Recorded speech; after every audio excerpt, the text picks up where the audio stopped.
Radio 13 presenta Editorial, un punto de vista con Javier Solórzano. Aquí estamos, como todos los días, javiersolórzano.radio13.com.mx para que usted nos vea, nos escuche y participe. Vamos a tratar de hacer en el uso de la memoria, ¿no? 27 de octubre 2006.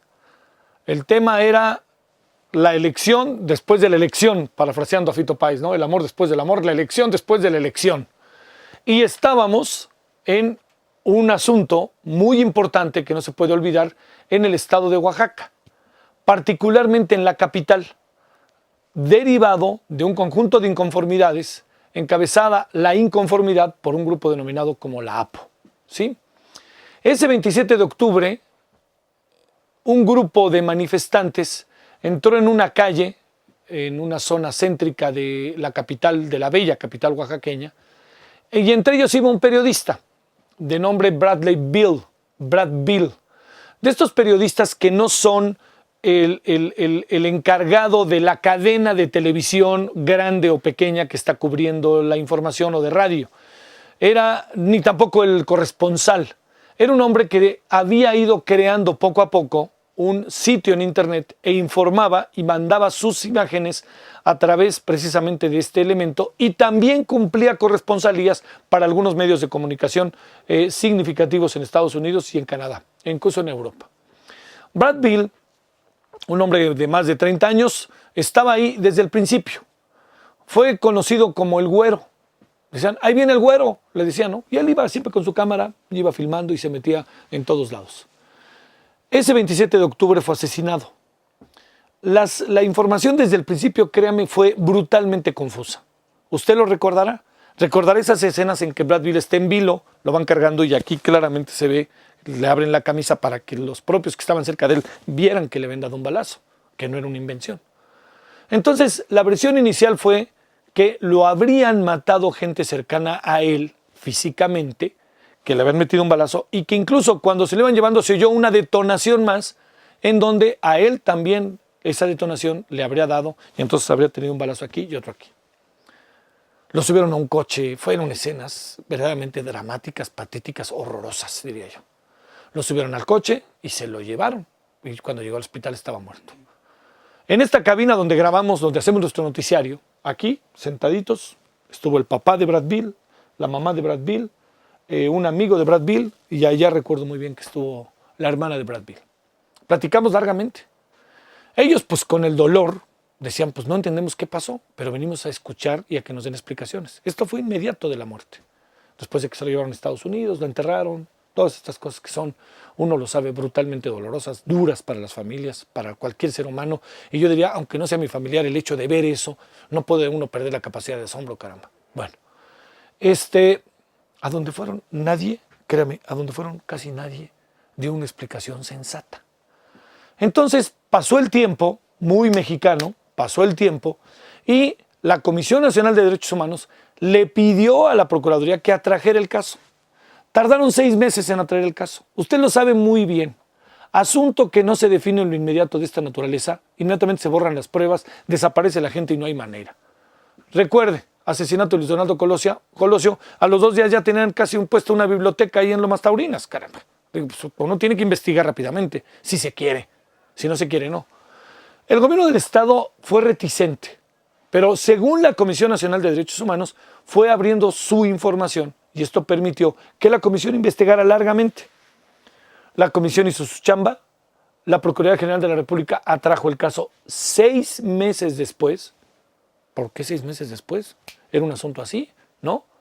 Porque en buena medida lo atrae ante la impotencia de la propia Procuraduría General del Estado de Oaxaca. Entonces, si usted se da cuenta, son 3 o 4 escenarios que uno dice, caramba, pues ¿dónde estamos parados? Bueno, la comisión hizo su trabajo y la comisión hace como 3 semanas da a conocer la forma en que fue asesinado Brad Bill y argumenta científicamente a través de una revisión exhaustiva del caso que el primer balazo se lo dieron seguramente a una distancia de 35 metros y ubica, si usted recuerda aquella imagen, donde había un camión rojo y al fondo de la calle, porque de este lado estaban los camarógrafos, al fondo de la calle se ve evidentemente francotiradores, gente que está disparando. Y el segundo balazo se confirma que también fue a una distancia más o menos entre 35 y 40 metros. Esta fue la realidad que manifiesta, que muestra la Comisión Nacional de los Derechos Humanos. Y hay elementos, o sea, no lo suelta nada más porque la suelta, ¿no? Da una explicación. Y para dar esa explicación hace algo que es muy interesante.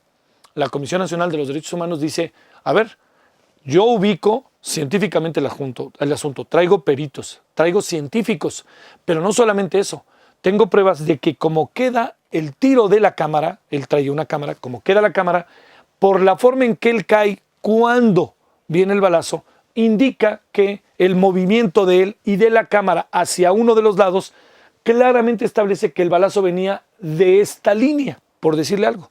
Y de esa línea no había nadie hasta una distancia de 35 o 40 metros. Entonces dice, bueno, ¿y por qué decimos que 35 y 40 metros? Porque se hace un análisis de cómo se introduce la bala y qué es lo que pasa dentro del cuerpo de Brad Beal. O sea, hay una explicación científica del asunto.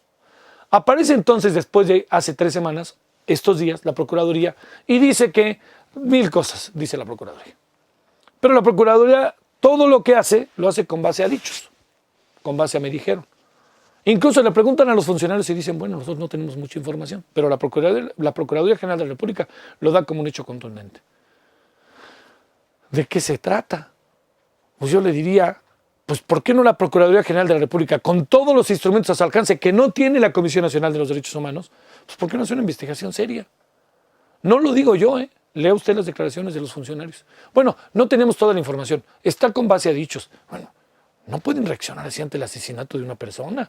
Y igual que fuera mexicano que extranjero, pero en este caso es significativo por el nivel que adquirió este asesinato y porque no se le está dando una respuesta de los motivos o de quién fue o quién es el responsable y no se está haciendo justicia y la familia de Brad Beal con toda razón le exige y la imagen del país queda totalmente deteriorada porque ante el mundo está muy claro. Porque hay mucha gente que se preocupa por eso, por periodistas asesinados, por la labor de los periodistas, porque es un asunto público, no nacional, sino mundial. Se asesinó a un periodista estadounidense en México, ¿sí? No es cualquier cosa. Pues resulta que ahora el mundo entero sabe que una cosa piensa la Procuraduría General de la República y otra muy distinta la Comisión Nacional de los Derechos Humanos. Está en el aire el asunto, está en el aire. Un dato como para tomar en consideración. Como usted lo sabe, la Comisión Nacional de Derechos Humanos no lanza, no tiene una labor, no tiene dientes como para castigar. Pues eso lo hacen las instancias legales. Pero la Comisión Nacional de los Derechos Humanos envía recomendaciones que tienen un sentido fundamentalmente moral y tienen un sentido que la sociedad misma asume con enorme responsabilidad. Pues fíjese lo que son las cosas. El gobierno del estado de Oaxaca ha dicho sí a la recomendación, acepta la recomendación. Quiere decir que va a tomar cartas en el asunto. Y la misma recomendación, con otras características que se le lanza a la Procuraduría General de la República, no es aceptada. ¿Cubre alguien la Procuraduría? ¿Qué está cubriendo la Procuraduría en su caso? No es que alguien se haya parado, según la versión de la CNDH, Comisión Nacional de Derechos Humanos, desde lejos para dispararle a Brad Beal. Dijeron al güerito. Todo parece indicar que los que estaban al fondo de la calle dispararon al bulto, como se dice de manera doméstica, y le tocó a Brad Beal, lamentablemente. Como hubiera sido lamentable que le tocara a cualquiera. Pero a Brad Beal le tocaron 2 de esas balas. Lo que hace pensar que pudo haber en un segundo intento una intención. O Brad Beal se encontraba en el bulto y de ahí le tocó la de malas que le dan los 2 balazos. Como sea, estas 2 versiones son secundarias. Pues obviamente lo que importa es quién disparó. Y seguimos sin saberlo. Para pensar, ¿no? Para reflexionar. Y la pregunta es, si es cierta la versión de la CNDH y no es correcta, porque estamos viendo que no tiene los elementos suficientes de justificación por parte de la Procuraduría General de la República esta versión, la pregunta es, ¿cubren a alguien o de qué se trata? javiersolorzano.radio13.com.mx para que usted nos vea, nos escuche y participe. Pásela bien. Adiós.